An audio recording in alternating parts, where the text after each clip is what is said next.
The federal budget announcements came out a few weeks ago and everybody's been absolutely up in arms around the announcements. Now, nothing is put in stone yet. It's still currently with the Senate. And I think what we're going to find out and be quite surprised around is what does actually make it through and what doesn't make it through. Me, myself, I am hoping for there to be some cutback on the decisions that have been made, because quite honestly, I just don't think it's a very fair process to exclude everybody in the decision making that is trying to build their wealth, especially when the sentiment has been aimed at trying to make the gap smaller between generational wealth. If that's the point, then some of these decisions just don't really fit the bill. We're going to go into these decisions and we're going to talk about what those are and whether they impact us positively or negatively. If you've owned an investment property for the last 2 years, or you're actively looking to get into the property market and you want to find out what these decisions really mean for you going forward and whether or not you should actually start investing or not, then this video is probably for you. It's going to highlight the pros and the cons around what is happening and also what is expected to happen based on the decisions that are made. The first thing that I want to take off the table is this narrative around the winners and the losers. The bottom line here is that investing in property is a massive opportunity, and Australia is one of the best places to do that. Really, what we should be looking at is reframing the questions: who are the winners and who wins slightly less? If you understand that property investing is still an investment operation where you're able to take the leveraged value of the asset and really capitalize off that, everybody eventually wins. But some win less, and that's what this video is all about. Now, if you're not yet across what all the changes are, especially for the property investors out there, which I'm sure you probably already know because it's been absolutely littered over the media, is around our negative gearing and capital gains tax. The negative gearing change is that any purchase of a property which is after the date of the budget announcement will not be able to take advantage of negative gearing unless it is a new build property or a new build residential asset. The capital gains tax change is the change from the original 50% discount of profit then being marginalized against your tax bracket to be the amount that you would have had to pay from the capital gains. That is now being changed to a 30% discount, but it's a 30% discount off the indexed value at the time that you sell the property from the time that you purchased it. There is also the option for any buyers that are buying new properties in the future when they sell these properties to have the option to either go through the 50% discount option or to index it at the 30% change. Now, these are going to be changes that are optional for anybody who buys new property in the future going forward. So why have these changes been put in place? Now, the negative gearing change is really a push to try and push property investors into buying new build properties to establish those markets that don't yet exist. This is going to help to fuel the property market with new supply and lower the affordability ratios across the board. At least that's the objective. Now, there is a bit of short-sightedness around how this is actually going to evolve when it comes to actually being able to produce and build the properties in line with the demand that's required, because as we know historically, red tape is a big problem. And until they really lift the red tape on developments and make it a lot easier for the construction pipelines to go ahead, there's probably still going to be quite a bit of holdback on actually getting properties on the ground and developed and finalized for rental markets. The capital gains tax change here is really about over leveraging debt. A lot of crafty investors historically have found loopholes through different trust structures to try and create areas where they are able to benefit and borrow and borrow and borrow again. The change of these trust structures that are coming forward is going to limit what a property investor can do by borrowing asset. By continuously borrowing money from the banks, we're able to continuously buy property, which is stimulating the demand because everybody's able to get onto the same playing field and go into buying assets, which are inflating because of the competition being available inside these markets because of these structures. Now, is that the underpinning fact, or is it really about the supply not being available? Hand in hand, they kind of play against each other, but the big problem here really is supply. And until the red tape is really lifted on the construction restraints, we're going to probably continue to see this demand throughout Australia. Will the markets move? Yes, they will, because historically we've seen this happen over and over again. when continuous buying goes into an area where it becomes inflated in value to a point where the local population cannot afford it anymore, the property market then moves to another area. And until there's new areas which are being stimulated, or there's being areas which are being extended out, those property demands are still going to continue. So will property prices continue to grow? Yes, likely they will continue to grow, especially noting that we've just had a record quarter in the first quarter of 2026 with population migrating into Australia. This is going to also continue to fuel the housing market for demand of rental properties and houses to move into. But not every investment vehicle has been changed. It's important to know that the business structure of investing, or basically if you invest inside your business with a property, that is still unchanged, and you'll still be margined at that 30% bracket, which is now very much closely aligned with how they've changed the family trust structure. So these are basically almost one and the same these days. The superannuation side of things is also unchanged. There haven't been any significant changes towards buying an investment property through super. The benefits around buying inside a super still remain that if you do sell a property inside your super fund, you're only going to be capital gains taxed your 10% off the profit of the sale of that property. Those profits still need to sit within the fund, so you can still use those profits to buy other investments inside the fund. They don't have to be property, they can be other types of investments too. But equity was also unchanged. Now, equity is not a vehicle as such, but it is a method of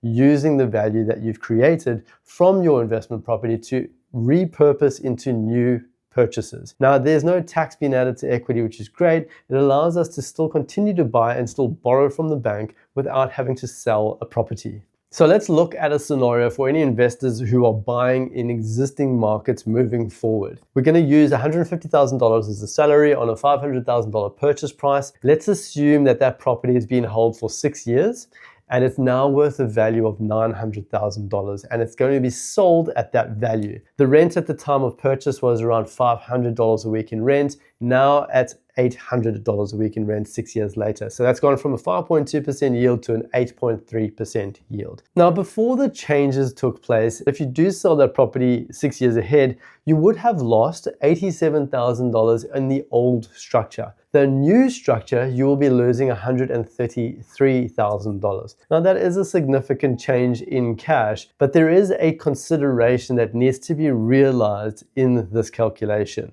And this really comes down to understanding how property markets work and when they start to work. When it comes to negative gearing, the only change for that investor profile means that there's going to be around a $4,000 difference in their tax bill when it comes to tax time. Now, the payoff between the equity gain from an existing market with high pressure versus a $4,000 tax bill when I'm not intending to sell the property is very much a payoff that I'm willing to forgo. Now, I do understand that there are investors that make negative gearing a strategy. At the Investors Agency, we've never ever done that. We've never tried to make it an actual strategy. It's definitely a benefit for our clients when it takes place, but it certainly is not a strategy. When you're buying in pressured markets that also have rental pressure, your rental returns will eventually come back around and take you from a negative position to a neutral and then into a positive. Buying at the right price point is really important to do that. Affordability is the driving factor here. If you're buying in an affordable market where people can afford to rent property, they will then bid those prices up over time. This will be in line with, or at least we hope it would be,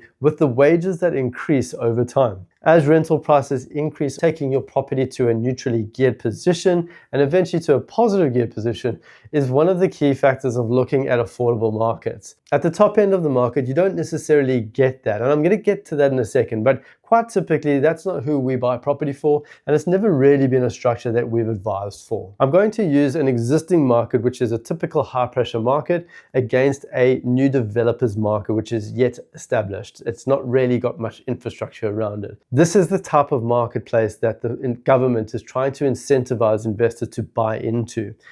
Buying inside an established market where you have established pressure means you can capitalize a lot faster on growth, which has already been recognized but also that it's being supported by the fundamentals of economic drivers. Buying inside unestablished markets is sometimes a little bit volatile when it comes to the economic support around these areas. Now, I'm not saying don't buy a new stock. I'm saying potentially just have a look at clearly where you're buying that property inside a market.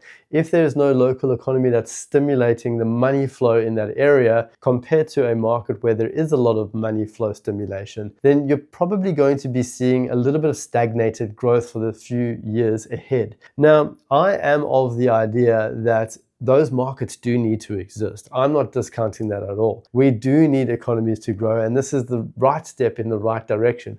And this is kind of where my views changed a little bit. However, I don't want to buy investment properties there. I'm happy for other people to buy them there, but I still want to buy in the high pressure markets. And if that means that I'm going to forego the $46,000 difference between buying an established property or buying a new build property, after the market growth takes effect, I'll probably choose to go down the route of actually buying the established property. As a property investor, putting my money towards a lazy time frame doesn't really make much logical sense to me.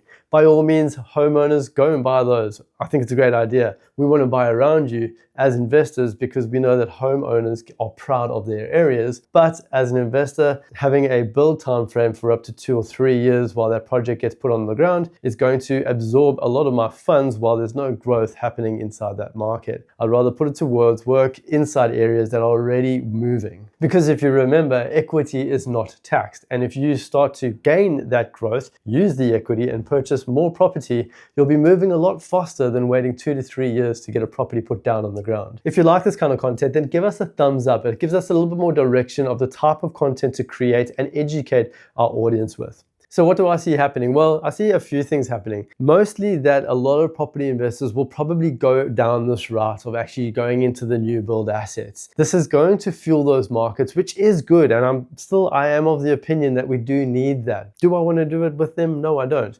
But we do need expansion markets. The reason why we do need that is because of inflation, which I'll get to in a minute. But when this decision goes through from property investors to go and buy establishing properties, not established, but the ones that are being built, there's going to be an economy which is going to eventually be developed. This is going to take around 5 to 7 years from today.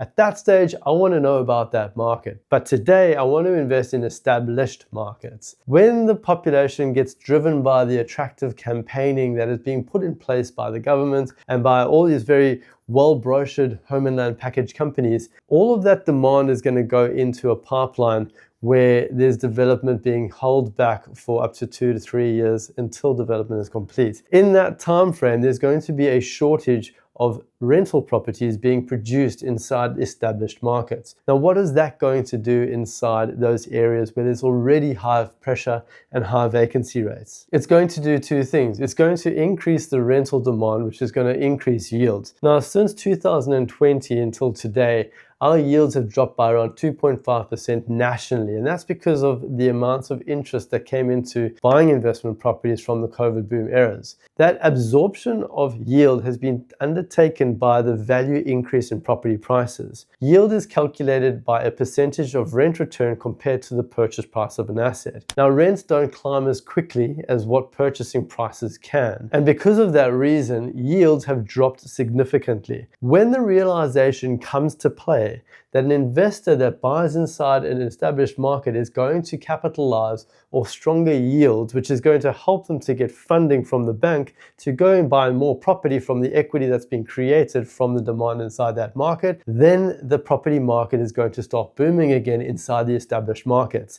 Again, I do want establishing markets and build markets to happen. I just want them to happen for me later, once they've already hit the ground and they're actually doing something in the economy. I don't want to contribute towards that. Homeowners, go buy there, we'll see you later. Unfortunately, there's no incentivized scheme for them, so this doesn't really make much sense. There should be, and that's really where the government should be targeting a lot harder. Now, I said I'll get back to explaining the top end of the market. When a top end of the market investor is buying a property that's worth $3, $4, $5, or $6 million, and they're buying that property at an income that they're earning of potentially $500,000, they're doing that so that they can negatively gear their portfolio to make back that negative gear benefit. Now that that's been taken away, where are those investors going to then stimulate? Well, they're not getting that incentive anymore. So is that market then going to start selling down and open up? Potentially the top end of the market is going to become a lot more affordable. But those are investors, and investors still have money. So where are investors going to put their money? They're going to put them back into property, but they're going to probably put them back into the lower percentile assets, the cheapest stock in the market, pretty much where everybody else is investing. What happens when you put more investors into cheaper stock markets? It stimulates the competition. Now, there's still that argument that they might go into the new build market, and by all means, go into the new build market. That's where we need the stimulation, because that's where they are going to get their negative gearing benefits from that they're so used to and that they need to be able to offset their taxes against. So the big picture here is that the top end of the market, the more established and expensive properties are going to open up and become potentially a little bit cheaper or just balance out for the foreseeable future. Putting that money and putting it into the lower price point market is going to stimulate the lower price points unless they go into new build properties, which they likely will. For the economy, this is probably a good thing because it's now less ideal to go and negatively gear very expensive assets against your taxable income, which means property investors will spend less on their debts and not inflate the economy as much off the loans that they need to buy their investment properties, which is probably good for the economy because it means investors will likely start to take out less debt and create less inflation against our currency, and hopefully over time support the lowering of our interest rates due to the inflation coming back down. Now, this is obviously the goal that the government has put in place, and this is why they've made the decisions that they have. Now, do I think that these decisions are going to change how property investors adapt and stabilize the property investors market? I do think it'll change how some investors adapt, but I think those are going to potentially be the investors that don't necessarily educate themselves around what real market economics flow looks like and grows value. Will prices grow? Yes, I do think prices will grow, absolutely. Will stock increase? Yes, and that's going to be powered by those investors that pretty much get sold the shiny brochure rather than actually understand the educations around why property markets grow. Population is going to continue to come into this country. There's no aim or objective to slow down population.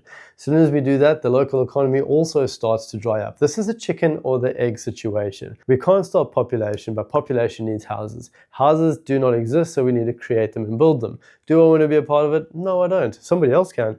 But I want to continue investing in high pressure markets while those ones are establishing. But really, the roll-on effect here is that we do need to lower inflation rates and we do need to stabilize demand somewhat so that we can actually get that inflation rate down. We are expected to hit 5% on the inflation rate mid this year, which is not great because the ideal comfort zone sits between 2 to 3%. The higher our inflation is, the higher our interest rates go. We do need to get some stabilization there so that we can continue to have affordable purchasing of property, which will in turn still drive demand inside the property market, and all investors will continue to win. So am I against this idea? No, I actually think it's a good idea.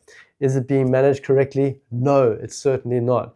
I'm going back to the actual problem here. The very first statement I made is that we have red tape issues on construction pipelines in this country. And until those are fixed, there really isn't going to be an end result that is going to be favorable for all facts.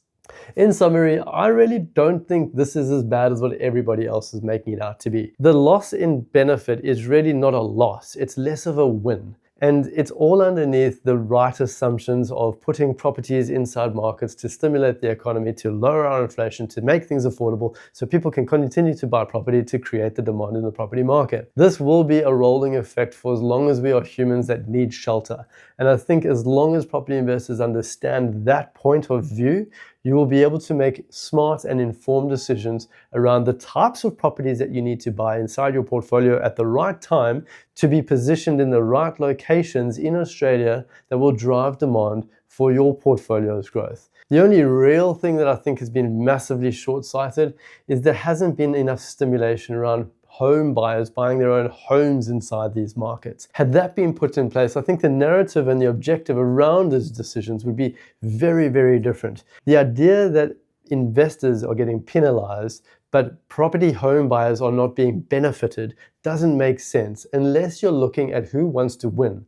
And if the government wants to win by holding your money, then that's the decision that they've made, and that's potentially why they've made those decisions. Personally, will this stop me from investing this year? Absolutely not. In fact, it's going to do the opposite because of the opportunities that are sitting in front of us. But I'm keen to hear what your plans are, whether you decide to go into property investing in 2026 and how you are expecting to do it. Drop your ideas in the comments below. We really do look forward to hearing about what your guys' understandings and ideas look like too. Until next time, take care of yourself and make your lazy equity work for you.